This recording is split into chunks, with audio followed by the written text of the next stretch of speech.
nagbitaw si Atty. Conti ng salita dito na magkita na lamang sila ni Panelo sa ICC, mga kababayan. Dahil nga, ayon dito kay Panelo, pinagtatawanan lamang daw nila yung 30,000 na mga binawian ng buhay noong panahon ng Duterte administration at hindi daw po nila alam kung saan daw po galing yung bilang na yan. So ngayon, eto, i-play po natin mga kababayan. Ito nakita nating balita galing po sa ANC. Wait lang, anuhan ko lang.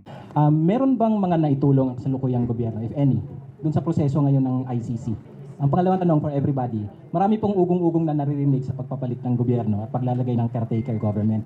Ano ang masasabi niyo dito? Una, doon sa kung tumutulong ba ang gobyerno ni Marcos sa ICC investigation, sabi kasi nila, hindi. At palagay ko walang direktang suporta silang ibinibigay sa ICC sa kasalukuyan dahil sa posisyon nila. Hindi naman nga talaga mga kababayan, to be honest sa inyo, hindi talaga nakikipagtulungan ng gobyerno sa ICC. Hindi po talaga nagbibigay ng mga dokumento ang gobyerno natin sa ICC para maaresto etong si Digong at para pagbayarin etong si Digong. Kasi nga, sinusundan pa rin natin mga kababayan yung pananaw ni PBBM na walang jurisdiction ng ICC dito sa ating bansa at gumagana pa naman yung ating justice system dito po sa ating bansa. Ngayon mga kababayan, hindi naman porket hindi rin tayo nakikipagtulungan sa ICC, pagbabawalan na po natin ang ICC dito po sa ating bansa na mag-imbestiga. So sa maliwanag mga kababayan, hindi tayo makikipagtulungan pero hindi natin pwedeng pagbawalan ang ICC na mag-imbestiga po dito po sa ating bansa. So ngayon, pakinggan pa natin. Pero napakalaki ng indirect support nila sa pamamagitan na lang ng Quadcom. Nabalik ulit sa forefront at nagkaroon ng kahit paano investigation tungkol sa patayan. Ama! Iharap ulit itong mga retired na ng mga general, yung mga police, na yung iba, nakapagpaliwanag, and most importantly, nakaharap ang mga biktima sa isang government agency at napaniwala itong Committee on Human Rights, si Kong Abante, na hindi alleged or kwentong kutsero lang yung mga patayan. Totoong nangyari. At mayroong pagkilala na itong mga human rights violations na ito ay merong kasalanan ang gobyerno. Tama! Kung hindi man direktang pinapatay, si Duterte na rin may sabi mismo kill them all. Kung hindi man direktang pinatay, in-encourage, or on the other hand, this government has the responsibility to investigate these killings. O yan mga kababayan, kung titingnan yung mabuti, dahil kasi sa mga ginagawang investigasyon dito sa ating bansa, like yung ginagawa ng Quadcom mga kababayan, nakikita ngayon ng taong bayan yung katotohanan sa madugong pakikipaglaban ni Digong sa ipinagbabawal na bato. Nakita nating lahat na ang tinamaan lang talaga ay ang karamihan yung mga kababayan po nating mahihirap. Ano po, yung mga pobreng katulad po natin. At ang isa pa dyan mga kababayan, oo nga, ipagpalagay natin mga kababayan, let's say sabihin nila, hindi nila ipinatumba yung mga taong yon, pero mismong si Digong ang nagsabi mga kababayan dun po sa hearing sa Kamara na talagang pinuprovok nila yung mga tao na manlaban para nang sa ganon bawian po ng buhay yung mga kababayan nating Pilipino. At ang isa pa dyan mga kababayan, talagang mismong inamin din ni Duterte na talagang nagpapatumba siya noong mga panahon na yon, lalo na nung mayor pa siya.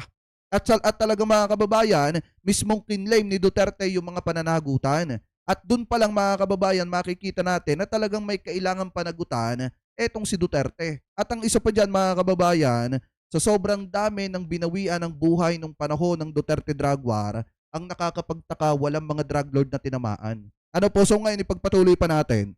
And the 7,640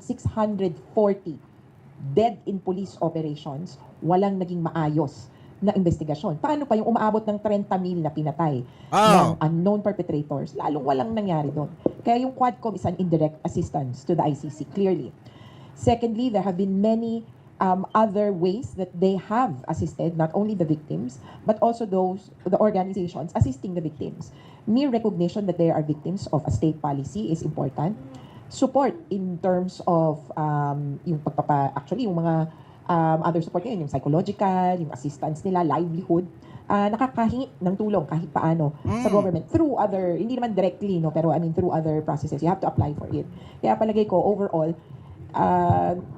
nagkakaroon ng puwang, pero hindi pa rin buong buo. Kaya panawagan pa rin namin kay Presidente Marcos na buksan ang kaban ng paperwork, ng mga ebidensya na available patungkol dito sa war on drugs, At tingnan na natin kung una, bakit nga nagpapatuloy pa rin ang patayan, and pangalawa, sinong dapat managot dun sa mga nangyaring patayan. O kasi kung titingnan natin mga kababayan, nasa mga kamay na ngayon ni PBBM ang kapalaran nitong si Duterte at nitong si Bato de la Rosa. Kasi once mga kababayan na magbago ang isipan ng presidente po natin at payagan ang ICC na mag-imbestiga dito sa ating bansa at payagan ng ICC na papanagutin yung mga tao mga kababayan na may pagkakasala sa batas at paglabag sa karapatang pantao, automatic mga kababayan, natatamaan lahat. Hindi lang si Duterte, pati yung mga kaalyado nitong si Duterte. Pero sa ngayon mga kababayan, sabi nga dito, napakalaking bagay nung ginagawa ng Quadcom kasi nabibigyan ng kaliwanagan at nakukuha ng ICC mga kababayan yung mga ebidensya na pwede po nilang magamit mga kababayan, pero hindi pa totally buo. Ano po, so ngayon, ipagpatuloy pa natin at pakinggan naman natin yung sasabihin dito mga kababayan ni Panelo. Ano po, ito i-play po natin. With due respect, no, alam po ninyo, ever since sinasabi ko na yung posisyon ni Presidente Marcos Jr. na walang jurisdiction ng ICC ay tama. Sapagkat isang insulto at isang pagsalakay sa territorial integrity at sovereignty ng bansa. Hindi naman insulto mga kababayan. Kaso nga lang, meron, ang tingin kasi ng presidente natin, meron tayong justice system, gumagana pa naman. Bagamat matagal mga kababayan, gumagana pa naman. Kaso nga lang ang problema, sino ba ang may kakayanan na banggain ng mga Duterte? Sino ba naman mga kababayan ang may kakayanan na papanagutin etong mga Duterte dito po sa ating bansa? Walang iba makakagawa niyan mga kababayan kung hindi ang ICC. Ano po ang International Criminal Court, yun lamang po ang makakagawa niyan. Kasi pag dito sa ating bansa, alam naman natin mga kababayan, nagagapangin yan ng kampo nitong si Duterte para mapawalang sala lang etong si Digong di umano. So ngayon, ang dapat dito kay Digong mga kababayan para hindi gumana yung pare-pare system, yung padre-padrino, dapat sa ibang bansa siya maimbestigahan at dapat papanagutin po siya ng ICC. Ano po, so ngayon ipagpatuloy pa natin. Bansa, kung papapasukin natin ang isang banyagang institusyon na litisin ang mga timanong tao na nagkamit ng krimen dito sa ating bansa. We have a robust system. Sinasabi na nga namin ever since, kung totoo yan, mag-demanda kayo, ang dami na nating dinidemanda, nakukulong naman. So bakit kailangan ng ibang bansa ang makialam sa atin, ibang institusyon? Di ba? Hanggang ngayon, wala namang kaso. At sinasabi nila, alam mo, natatawa lang kami dun sa 30,000 Yan o. Kaya nga Kita nyo, napatingin si napatingin si Atty. Conti mga kababayan kasi pinagtatawanan lang ng kampo ni Duterte yung 30,000 na binawian ng buhay noong mga panahon na yan. Ano po, noong mga panahon na sila yun nasa kapangyarihan. Ano po, dahil wala naman daw talagang 30,000 na binawian ng buhay dahil yan daw po ay ipinakalat lang ni Maria Ressa ng Rappler mga kababayan. Yun yung sabi ni Panelo dito Pero sosoplahin siya mga kababayan dyan ni Atty. Conti. Kasi sinabi ni Presidente Duterte, sige, magdemanda na kayo. Unang tanong ko sa inyo, ano yung 30,000? Bigyan ko nga ako ng listahan. Ano mga pangalan yan? Under what circumstances were they killed? Sino pumatay dyan? Hindi nila ibibigay sa hukuman Kaya wala. Madali sabi, hindi totoo. Kasi ang official record ng mga pulis ay 6,000 lang Yung 30,000 na yan, nagsimula yan kay Rappler, si Maria Ressa. Kasi I confronted her. Sabi ko, Maria, where the hell did you get 30,000? Kasi siya nag-umpisa. Well, I just copied it from another news source. Ayan, kaya naniwala sa'yo kasi medyo maganda ang kredibilidad mo nun. Kaya lahat, niyakap yung 30,000. Hanggang ngayon, 30,000 na sinasabi nila. Eto, pakinggan nyo mga kababayan na ipagpalagay natin walang 30,000. Pero, yung mga lumalabas na balita mga kababayan na more than 6,000 yung binawian ng buhay, yung mga nadamay mga kababayan, pihado meron nun. Eto, pakinggan natin. Pero sir, may 6,000. 6,000 yung recorded in connection with the performance of the duties of the police. Kaya nga sinasabi namin, diba? Demanda nyo. Hindi po pwede yung puro propaganda laban sa mga Duterte. Kaya hanggang ngayon, wala kayong demanda. Sige sir, Hindi niya sinasabi na hindi totoo na may 6,000 mga kababayan. Ang sinasabi niya mga kababayan, yung 6,000 is talagang recorded yon mga kababayan, na meron talaga na mga inosenteng taong binawian ng buhay nung panahon ng Duterte administration na nasa 6,000 plus. So ngayon, eto, pakinggan nyo na mabuti ito mga kababayan Yan. Sinasabi namin ever since, i-demanda nyo. Hindi po pwede yung puro propaganda laban sa mga Duterte. Eh, hanggang ngayon, wala kayong demanda. Sige sir, see you in the ICC. Pak! And with that, that's a wrap. Tandaan po natin our magic number. Pakinig nyo ba yung sinabi ni Atty. Conti? O sige sir, see you in the ICC na lang. Kasi mga kababayan, pag si Panelo ang tinanong nyo, ipagtatanggol niya ng ipagtatanggol si Duterte kahit mali na. Alam nyo, napakahirap talaga pagka napakalaki ng utang na loob mo sa isang tao. Hindi, totoo yan mga kababayan. Napakahirap pag sobrang laki ng utang na loob mo sa isang tao. Bakit? Kasi kahit mali na yung taong pinagkakautangan mo ng loob, wala kang ibang gagawin kung hindi i-demanda yun. I-depend. Ipagtanggol yung tao na yun kasi lubog ka sa utang na loob eh. Pero hindi ko sinasabi na si Panelo yon. Nagbibigay lang ako ng halimbawa na kapag ka malaki yung utang na loob mo sa isang tao, eh kahit mali na yung isang tao, i-depend mo ng i-depend para lang makabayad ka ng utang na loob mo. Pero hindi ko sinasabi na si Panelo yon. Kayo na lang yung bahalang humusga. Ano po, ulitin natin ng konti mga kababayan. Ulitin natin ng konti yung pag-defend ni Panelo. Saan yung recorded in connection with the performance of the duty Dito. Maria Reza? Kasi I confronted her. Sabi ko, Maria, where the hell did you get 30,000? Kasi siya nag-umpisa.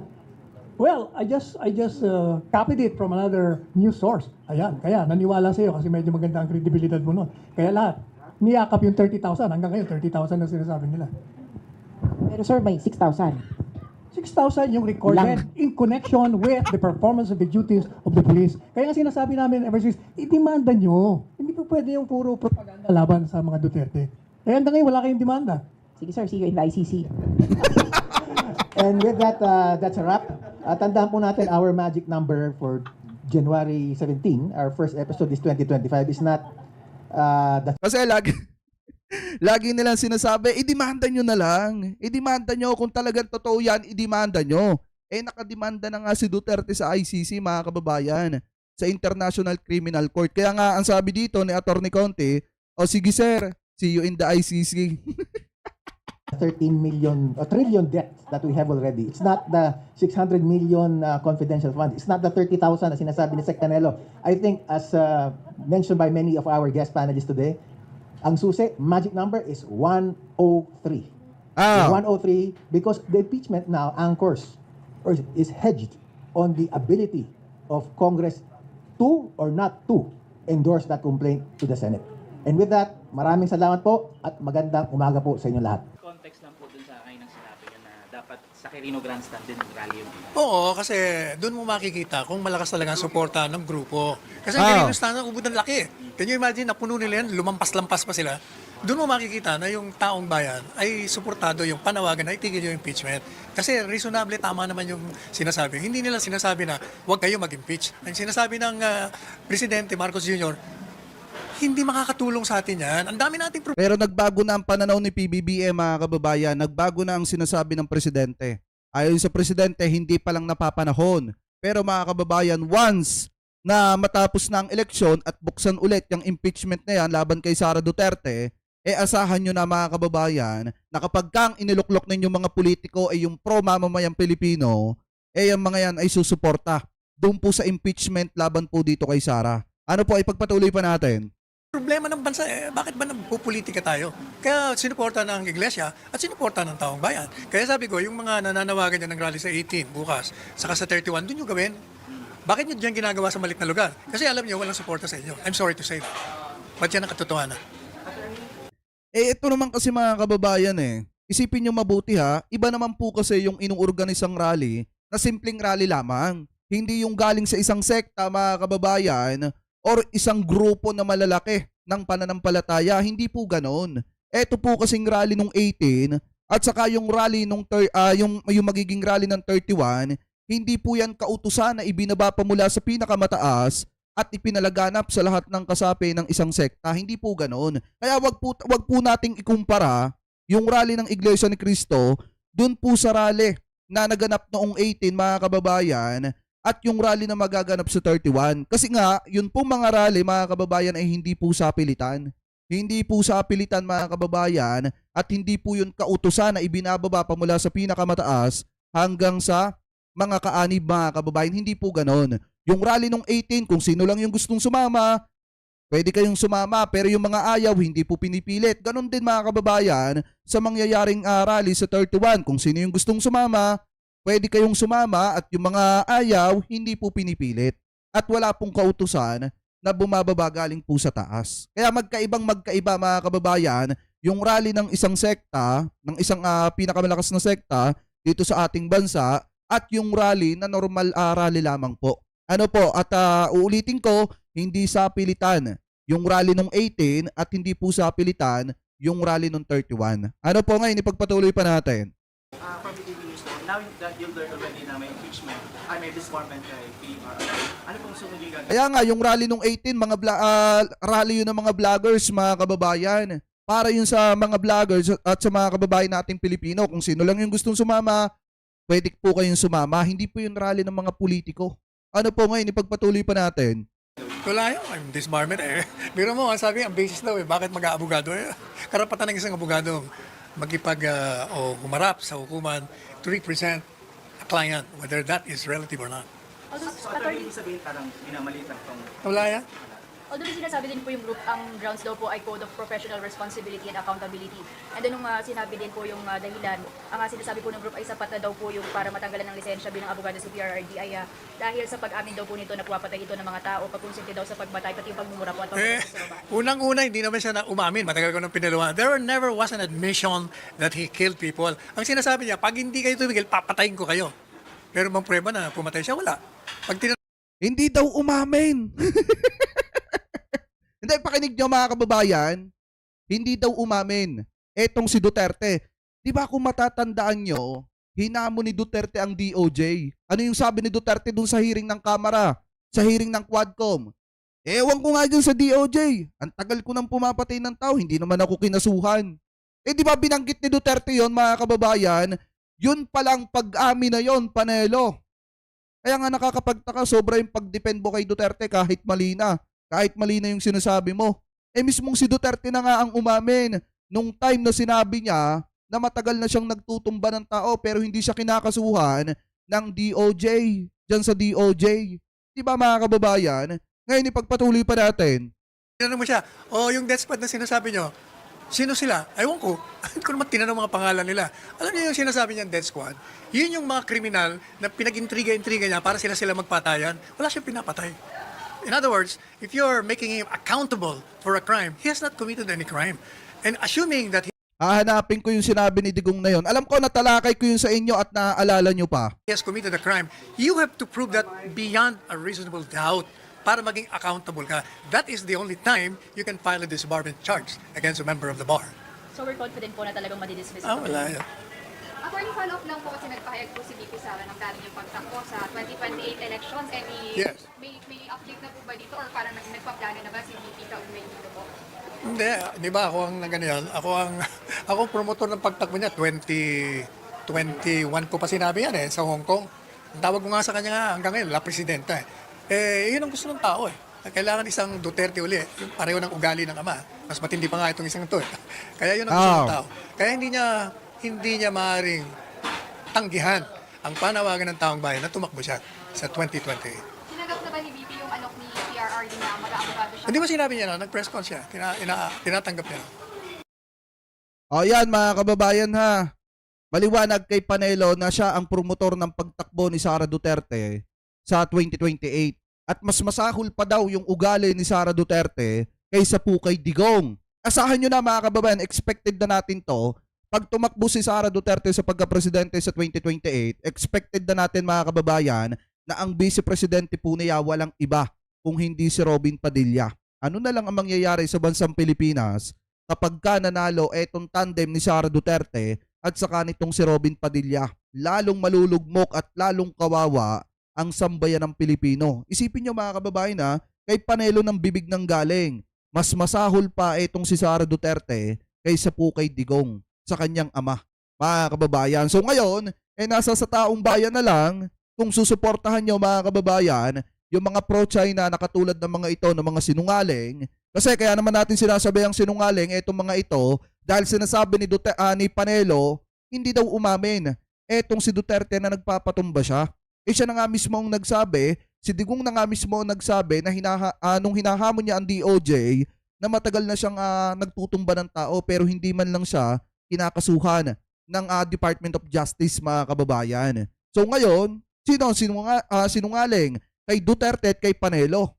Mismong si Duterte na nga ang umamin. Kaya mga kababayan, maging matalino kayo pagdating ng 2028 at ngayon 2025. Kasi nakasalalay sa ating mga kamay kung sino yung mga politiko na talagang pro makatao, mga kababayan, hindi makakaalyado.